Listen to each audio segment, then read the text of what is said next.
بسم اللہ الرحمن الرحیم۔ ناپاکی کے بارے میں، استنجا کے بارے میں بات چیت چل رہی تھی۔ دودھ پیتے بچے کا جو پیشاب ہے، چھوٹا بچہ وہ ناپاک ہوتا ہے، پاک نہیں ہوتا، چاہے پیدا ہوتے ہی وہ کرے۔ دودھ پیتے بچے کا پیشاب ناپاک ہے اور اس پر اسلاف امت کا اجماع منعقد ہو چکا ہے، لہذا اس کو دھونا ضروری ہے۔ شرح مسلم للنووی میں علامہ نووی رحمہ اللہ فرماتے ہیں کہ جس چیز پر بچے نے پیشاب کیا ہے اس کو پاک کرنے کی کیفیت میں تو اختلاف واقع ہے، انہیں پاک کیسے کیا جائے گا کیفیت میں، لیکن اس میں ناپاک ہونے میں کسی کو اختلاف نہیں۔ اور بعض علماء نے بچے کے پیشاب کی نجاست پر اجماع امت نقل کیا ہے۔ اگر بچی کپڑے پر پیشاب کر دے تو اس کو پاک کرنے کے لیے زیادہ اہتمام سے دھونا چاہیے، جبکہ بچہ کے پیشاب کو دھونے میں اتنی زیادہ مبالغہ کی ضرورت نہیں۔ اس لیے بچہ اگر پیشاب کر دے چھوٹا تو کپڑے کو 3 مرتبہ اچھی طرح دھو کر اس کو نچوڑ کر پھر اس میں عورتیں نماز پڑھیں یا مردوں کے بھی۔ اسی طریقے سے اگر چھوٹا بچہ الٹی کر دے، چھوٹا بچہ الٹی کر دے، چلے آگے پہلے حضرت علی رضی اللہ تعالیٰ عنہ سے روایت ہے کہ نبی پاک صلی اللہ علیہ وآلہ وسلم نے دودھ پیتے بچے کی بابت فرمایا کہ بچی کا پیشاب مبالغہ سے دھویا جائے گا اور بچے کا پیشاب ہلکا سا دھونا بھی کافی ہے۔ اسی طرح امی عائشہ صدیقہ رضی اللہ تعالیٰ عنہ فرماتی ہے کہ رسول اللہ صلی اللہ علیہ وآلہ وسلم کے پاس ایک دودھ پیتا بچہ لایا گیا جس نے آپ صلی اللہ علیہ وسلم کی گود میں پیشاب کر دیا۔ آپ صلی اللہ علیہ وسلم نے پانی منگوایا اور اس پر بہا دیا۔ مسلم شریف کی روایت ہے۔ اسی طرح اور بھی اس کی تفصیل ہے۔ اس مسئلے میں بھی علماء امت کا اجماع ہے کہ جب بچہ کھانے پینے لگ جائے تو اس کے پیشاب کو بقیہ نجاستوں کی طرح اچھی طرح دھویا جائے۔ امام نووی شرح مسلم میں فرماتے ہیں کہ بچہ جب غذا کے طور پر کھانا کھانا لگ جاتا ہے تو اس کے پیشاب کو دھونا ہی واجب ہے اور اس میں کسی کا اختلاف نہیں ہے۔ اسی طرح چھوٹا بچہ دودھ پیتا اگر الٹی کر دے، منہ بھر کر بچہ یا بچی الٹی کرے گی تو وہ بھی ناپاک ہے، عورتوں کے کپڑوں پہ یا جہاں کہیں بھی لگے گی اس کو نماز سے پہلے دھونا ضروری ہے۔ اور چھوٹے بچے نے کتنا وہ زیادہ تر منہ بھر کے وہ اچانک الٹی کر کے وہ منہ بھر کے نکالے گا، ناک سے بھی زیادہ آ جاتی ہے ان کے بچوں کے، تو وہ ناپاک ہے۔ اگر کچا دودھ گلے سے ہو کے واپس آ جائے تھوڑی تعداد کے اندر تو وہ ناپاک نہیں ہوتا، لیکن اگر الٹی آ جائے گی وہ چونکہ معدے سے ہو کے آتی ہے تو لہذا وہ ناپاک ہے، تو لہذا وہ کپڑے دھوئیں گے۔ یہ گھر جا کر یہ مسئلے بتایا کریں یا سنائے ہوں گے، یہ بہت ضروری ہے۔ عام طور پر دیکھا چھوٹا بچہ پیشاب کر جائے تو وہ اس کو سمجھتے ہیں کہ یہ پاک ہے، کیونکہ پوری بات پر دسترس نہیں ہوتی تو پوری بات معلوم نہیں ہوتی۔ اسی طرح الٹی کے بارے میں بھی عورتیں کہہ دیتے ہیں یہ کوئی حرج نہیں، ابھی دودھ پیتا بھی کون سا یہ خوراک کھاتا ہے، تو دودھ پینے کے باوجود بھی تو پاخانہ آتا ہے بچوں کو، پیشاب بھی آتا ہے، تو یہ ناپاک ہے۔ منہ بھر کر آ گئی الٹی تو یہ ناپاک ہے۔ اسی طریقے کے ساتھ گزرتے گزارتے ہوئے بعض دفعہ اوپر سے پرندے جو ہیں خاص درخت کے نیچے بیٹھے دھوپ میں آرام کے لیے، سائٹ لینے کے لیے یا ویسے، تو جو پرندے بیٹھے ہوتے ہیں وہ جان بوجھ کر نیچے بیٹھے پہ بعض دفعہ ایسے نشانہ لگا کر جو ہے نا وہ بیٹ کر دیتے ہیں۔ تو یہ بات ذہن میں رکھیں، جتنے حلال پرندے ہیں ان کی 2 قسمیں ہیں۔ ایک وہ ہے جو زمین پر بیٹ کرتے ہیں، مرغی ہے، بطخ ہے، اب یہ ہوا میں نہیں، یہ زمین کو اس طرح، ان کی بیٹ جو ہے وہ ناپاک ہے جو زمین پہ، اور جو پرندے حلال فضا میں گزرتے ہوئے بیٹ وغیرہ کر دیں تو ان کی بیٹ جو ہے وہ پاک ہے، وہ کپڑے کے اوپر گر جائے تو وہ کپڑے ناپاک نہیں ہوتے ان سے۔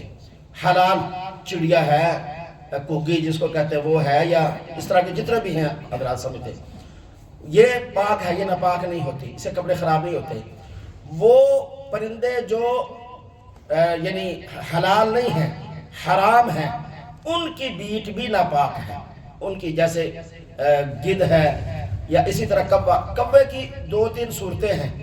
ہمارے ہاں یہ جو ادھر کوا وغیرہ پایا جاتا ہے، یعنی اگر کوا یہ کھیتوں وغیرہ میں پایا جائے، زمینوں پہ، کھیتوں پہ، اور وہ صرف اور صرف دانہ کھائے، غلاظت گندگی یہ چیزیں نہ کھائے، تو وہ کوا حلال ہوتا ہے۔ وہ کوا جو صرف غلاظت گندگی وغیرہ یہ کھائے وہ حرام ہوتا ہے۔ اور وہ کوا جو دونوں چیزیں کھائے، جیسے مرغی جو دیہاتوں میں ہوتی ہے بطخیں، ان کی طرح غلاظت گندگی بھی کھائے اور دانہ وغیرہ پاک صاف بھی کھائے، یہ بھی امام ابو حنیفہ رحمہ اللہ کے نزدیک حلال ہے۔ تو لہذا ہمارے ہاں جو کوا گھومتا ہے یہ حرام ہے، چونکہ یہ گندگی کھاتا ہے، ادھر کھیت ہے نہیں، دانے ہیں نہیں، تو دانے تو نہیں کھائے گا۔ لہذا یہ کوا اور گدھ، یہ اوپر جو فطرت، ان کی جو بیٹ ہے وہ ناپاک ہے، کپڑے خراب ہو جائیں گے۔ اور یہ کپڑوں پہ گر جائے تو اتنا حصہ دھو لیں۔ کافی سال پہلے کی بات ہے، آج کل بھی شاید کہیں ہو، کسی جگہ پہ آپ گزارتے اگر کوئی بیٹ شیٹ اوپر گر جائے ایسا، تو اگر تھوڑا پتہ چل جاتا ہے، بعد دفعہ نہیں بھی چلتا کہ چڑیا وغیرہ یہ چیزیں، تو کوئی حرج نہیں، آپ اس کو صاف کر کے آپ پڑھ لیں یا دھو بھی لیں، کوئی بات نہیں۔ اگر حرام ہے پرندہ تو پھر احتیاطاً دھونا ضروری ہے۔ کسی کو نہیں دینی قمیض دھونے کے لیے، نہ اوپر سے جیکٹ وغیرہ۔ اب کا نہیں پتا، تو پہلے ایک گروہ چلا تھا، یہ ڈی ایچ اے میں بہت زیادہ تھا۔ وہ کیا کرتے تھے کہ نمازی جب نماز پڑھنے جا رہے ہوتے تھے نا، پیچھے سے وہ کوئی ٹیوب ان کے پاس ہوتی، اس سے نا پریشر مار کے تو وہ اوپر وہ بیٹ کی طرح پھینک دیتے ہیں۔ تو جب وہ پھر پاس آ کر کہتے جو آپ کے کپڑوں پہ تو بیٹ لگی ہوئی ہے، یہ تو نماز نہیں ہوگی، آؤ میں دھو دوں۔ تو لوگ سمجھتے ہیں بیچارہ مسلمان ہے، خیر خواہ نماز پڑھنے جا رہا ہے، وہ قمیض اتار کے اس کی، تو وہ پھر گھڑیاں چوری ہوئی، پیسے چوری ہوئے، بہت زیادہ یہ تھا۔ تو اب بھی ایسا کہیں ہو، کوئی کہے آپ کو نماز میں جاتے ہوئے کہ بھئی، تو کبھی بھی نہ ہو سکے جی آپ اپنی نماز پڑھے، سنتے پڑھے جائیں۔ ہم الحمدللہ 2 ہاتھ والے، تو ہم خود کبھی بھی کسی کو قمیض یا جیکٹ یا ایسی چیز دھونے کے لیے نہیں دینی، خود اس کو دھونا ہے، یہ بڑی احتیاط ہے۔ اسی طریقے سے عام طور پر بارشوں وغیرہ میں یا یہ پانی وغیرہ کھڑا ہوتا ہے تو مسجد میں آتے ہیں نماز وغیرہ پڑھنے کے لیے، اگر بارش کا پانی ہو اور اس میں گٹر کا پانی مکس نہ ہو تو بارش کا پانی بالکل پاک صاف ہوتا ہے، وہ ناپاک نہیں ہوتا۔ کپڑوں میں جتنا بھی لگے، چھینٹے لگے، بارش ہو رہی ہے، روڈ پہ جا رہے ہیں، یہ رکشے والے اور جن موٹر سائیکلوں کی دمچی نہیں ہوتی ظالموں کی، وہ تو آپ بچنے کے باوجود نہیں بچ سکتے، دمچی لگواتے نہیں 2-4 روپے دی، وہ پیچھے کھڑے والا اور نیچے سے لے کر اوپر تک سارا چھینٹے ہو جاتا ہے۔ رکشے والے بھی ایسے ہی ہیں، ان سے بچنا مشکل۔ اگر بارش ہو رہی ہے، بالکل پانی صاف ہے، مٹی ناپاک نہیں ہے، گندی لگنا اور چیز ہے، ناپاک اور چیز ہے۔ ہم تو مٹی لگ جائے کہ وہ گندے ہو گئے نا، ذرا صاف کر دے، گندے ہو گئے نا، ناپاک نہیں ہوں گے۔ ہاں اگر غلاظت لگی ہے تو پھر الگ بات ہے۔ تو اس طرح اگر بارش ہو رہی ہے، پانی اوپر پڑ گیا، گٹروں کا نہ ہو، ہمارے ہاں ذرا احتیاط زیادہ ضروری ہے۔ بارش ہو تو وہ یعنی ڈسپوزل سے واپس آ جاتا ہے سارا مال و متاع، اور وہ پانی میں مکس ہو کے پھر ہمارا یہاں بہت احتیاط کی ضرورت ہے۔ پاؤں بھی آ کر دھو کے پھر اندر آئے۔ کسی جگہ اگر گٹر کا سسٹم صحیح ہے، نظام صحیح ہے، آگے جا رہا ہے سارا، واپس نہیں آ رہا، بارش ہو رہی ہے تو وہ پانی پاک ہے، وہ کپڑوں پہ لگ جائے، چھینٹیں لگ جائیں، کپڑے بھیگ جائیں، نماز پڑھ سکتے ہیں، کوئی حرج کی بات نہیں۔ اسی طرح کہیں پانی کھڑا ہے، کھڑے پانی کو آپ دیکھیں کہ وہ وہاں غلاظت وغیرہ کا خدشہ ہے۔ اب تو روڈوں پہ بھی الحمدللہ کوئی اکا دکا کھوتی نہیں ہوتی ہے، ورنہ صفائی کا بہتر ہے وہ نہیں ہوتی، تو اب زیادہ خدشہ نہیں ہوتا کہ یہاں گندگی ہوگی، یعنی ناپاکی ہوگی۔ مٹی گندی ہونا یہ دوسری الگ چیز ہے۔ اگر اس کے چھینٹیں پڑ جائیں، کو دیکھا بالکل صاف ہے، یہ بارش کا ہی ہے، تو پھر کوئی حرج نہیں ہے، نماز ہو جائے گی۔ لیکن اگر بارش وغیرہ نہیں ہوئی، ویسے ہے، تو پھر احتیاط کی ضرورت ہے۔ چھینٹیں وغیرہ یہ وہ پڑ جائیں تو ان سے کپڑے جو ہے نا وہ یعنی ان کو دھو کر اتنا حصہ بے شک اچھی طرح نپیٹ کے 3 دفعہ پھر نماز پڑھنے کے لیے آئیں۔ تو یہ اللہ ہمیں مسائل دینیہ سیکھ کر اس کے مطابق اعمال صالحہ بجا لانے کی توفیق نصیب فرمائے۔ مزید کوئی اگر نہ ذہن میں رہے ہو تو ویسے بھی آپ پوچھ سکتے ہیں۔